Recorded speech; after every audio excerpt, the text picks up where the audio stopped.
Being a DNP student, Doctor of Nursing Practice student, is very hard, and many of us, including myself, have limited time for school while juggling your job, and it is important to know tools that are life-saving so that you can be more effective in student life.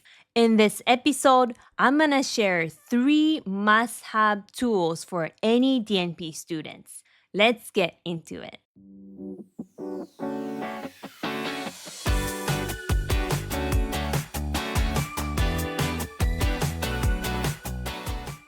So in this episode, I'm going to talk about 3 must-have tools for any DNP students, whether you are a family nurse practitioner, adult gerontology primary care nurse practitioners, or women's health nurse practitioners. These 3 tools are going to be very helpful and make your life much easier. First tool is called Paper Pile.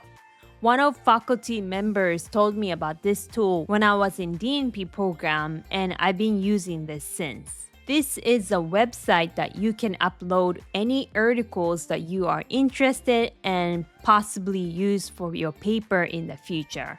Cool thing about this tool is you can sort out any articles that you may use in the future. And since this is going to be online, you can access this from anywhere you are. When I was in DNP program, I used to print out papers, and I knew that this is bad for the environment, so I didn't like that part. Also, the storage was an issue. And when I was writing DNP paper or any paper for my assignments, I thought, I want to use that article that I read, but where is it? Then I have to start looking, and it just wasted my time. Also, carrying a huge pile of papers was burden for me. But with this website, you can sort out. It doesn't have to be only for DNP project, but also for your assignments. It can help to abstract the information about the article, and you can also attach PDF file. So if you want to read the actual article itself, you can just click it and read it from anywhere you are. It also helps you to produce citation in APA style. When you're writing big papers like DNP papers, you edit so many times. So in the beginning, you might be thinking, I'm going to use this article, and you edit and decided, actually, I'm going to eliminate this sentence. Therefore, I'm not going to use this article. Then you have to delete it. So making a reference list will be the last thing you need to do.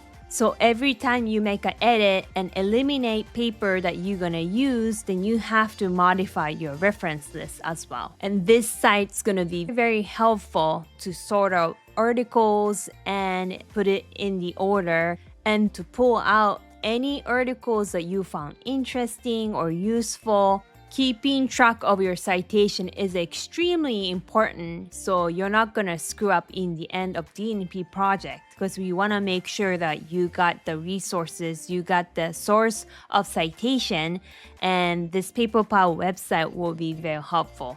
今回のエピソードをお話しする前に素敵なお知らせがあります。英語を使って患者さんと接するすべての医療者のために作られた実践的な医療英会話のコース、医療英語101、患者さんから信頼されるための医療英会話のコースが開講されました。このコースはアメリカに留学、移住、そしてキャリアアップしたい方も含め、日本で医療を提供していて、英語をしゃべる患者さんとよりいいコミュニケーションを取りたい方のためのクラスです。このコースでは、よりプロとして信頼されるための英語のフレーズだけじゃなくて、アメリカの文化をよく知ることで、いろんな場面に対応できるプロとしての医療英語を教えています。アメリカに何年何十年と住んでいても、またパートナーがアメリカ人であっても、一見ペラペラと英語が喋るように見えても、ちゃんと医療英語の基礎を学ばないとプロとして信用される医療英会話はできません。私はアメリカで大学院を出て、そしてナースプラクティショナーとしてアメリカで10年勤務してきて、このプロとしての医療英会話の方法を身につけました。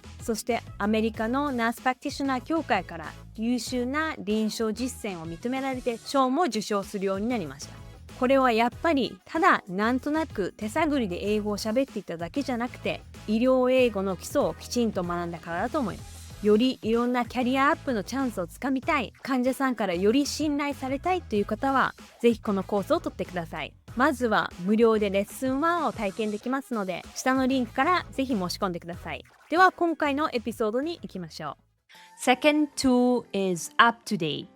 UpToDate is a very powerful website. I was aware of UpToDate when I was a student, but I was on a budget and I thought that, the membership is expensive, so I didn't sign up. And finally, I signed up or gained the access when I worked for my second job, which is my current job, because the employer provided access to all employees. Then I realized how useful UpToDate is for any nurse practitioners, particularly nurse practitioner students and new grad nurse practitioners, because they have so much to look up.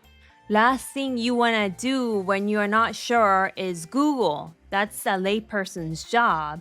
And I had a student when I asked, okay, what is the recommendation for treating this sexually transmitted infection? And she pulled some website, but that was actually in a different state. And you don't want to just Google. Those information might not be accurate. UpToDate shows most up-to-date and accurate information in just one website, and that's gonna make your life much easier, and you can look things up really quickly and you can trust the information you gain. I use UpToDate for so many things. If I'm not familiar with certain conditions, I look for typical clinical manifestations or diagnostic criteria or treatment options, or even about the medication, like how many milligrams am I supposed to give, how long should I give that medication, and what kind of forms, for example, like tablets, capsules, what kind of forms are available, and if it's in a tube or bottle, how much is in one unit. I highly recommend to sign up when you're still a student because you can get a huge discount. You can also get discount if you are an ANP member. You can also negotiate with your employer, say, hey, would you mind covering the fee for UpToDate? Because in the end, as you provide more safe care to patients, that will be also beneficial for the healthcare organization. Third tool that is very helpful for DNP students, especially international students, is Grammarly. I didn't have this tool when I was a student, and I kept going to writing tutors or ask my friends or coworkers to read my paper and collect grammar. And sometimes that can be hard because you just finished paper and you have to submit it by midnight and everybody's sleeping already, but you want to make sure there are no grammatical mistakes. And if you're not from United States, you have to understand that a lot of schools take out so many points if you have even very little grammatical mistakes. And particularly for those who are non-native English speakers like myself, checking grammar is even more important. Grammarly is an AI tool that you can access from anywhere 24/7, so you can make sure saying things in most effective and convincing way without any grammatical mistakes. I hope this episode was helpful for you. If you like this episode, please give me a thumbs up and make sure to subscribe to my channel. We upload new episode every week. Also, if you have any requests for future episode, please write down in the comment section. Alright, I'll see you in the next episode. Aloha.